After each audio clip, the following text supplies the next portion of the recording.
Subscribe करें world history Hindi channel को और दबाएं इस बेल आइकन को ताकि आपको मिल सके हमारे हर वीडियो की अपडेट सबसे पहले। देश 15 अगस्त 1947 को आज़ाद हो गया।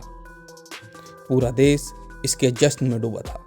वर्षों की अंग्रेजों की गुलामी से आज़ादी मिली थी, लेकिन इसके साथ ही एक नया विवाद का जन्म हुआ। आज़ादी का नायक कौन, महात्मा गांधी या सुभाष चंद्र बोस?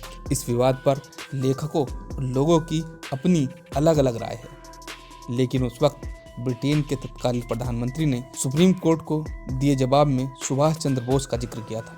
वहीं कई ऐसे लोग भी हैं जो भारतीय स्वाधीनता की लड़ाई में महात्मा गांधी के अहिंसक आंदोलन के योगदान को नकारते हैं। साथ ही आज़ादी का पूरा श्रेय सुभाष चंद्र बोस और कई अन्य महापुरुषों को देते हैं। वहीं कई लोगों और लेखकों ने महात्मा गांधी को भारत की आज़ादी का नायक माना। सत्य और अहिंसा के आंदोलन को आज़ादी का प्रमुख हथियार माना गया। क्रांतिकारी आंदोलन को नहीं, बल्कि अहिंसक आंदोलन को वरीयता दी गई। तो आइए जानते हैं इस वीडियो के माध्यम से कि ब्रिटेन के प्रधानमंत्री ने ब्रिटेन की सुप्रीम कोर्ट में ऐसा क्या कहा था। जब भारत आज़ाद हुआ उस समय ब्रिटेन के प्रधानमंत्री क्लेमेंट रिचर्ड एटली थे। एटली 1945 से 1951 तक ब्रिटेन के प्रधानमंत्री रहे। भारत से ब्रिटिश शासन को समाप्त करने पर ब्रिटेन की सुप्रीम कोर्ट में याचिका दायर कर वहां के लोगों ने प्रधानमंत्री को कटघरे में खड़ा कर दिया। उन्होंने सवाल किया कि जब हम द्वितीय विश्व युद्ध जीत चुके थे तो उस वक्त भारत को आज़ाद करने की क्या ज़रूरत थी।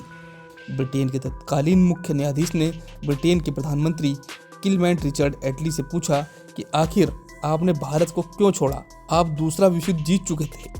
1942 का भारत छोड़ो आंदोलन फ्लॉप हो चुका था, फिर आपने भारत को अचानक स्वतंत्र करने का फैसला क्यों किया?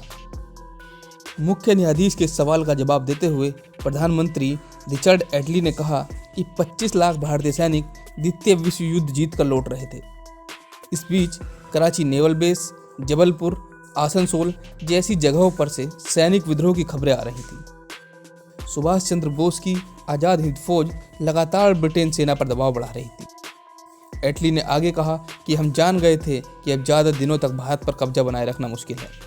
यह सुभाष चंद्र बोस के व्यक्तित्व का प्रभाव ही था कि भारत में लोग राष्ट्रीय अस्मिता और राष्ट्र के स्वाभिमान को लेकर उग्र हो रहे थे।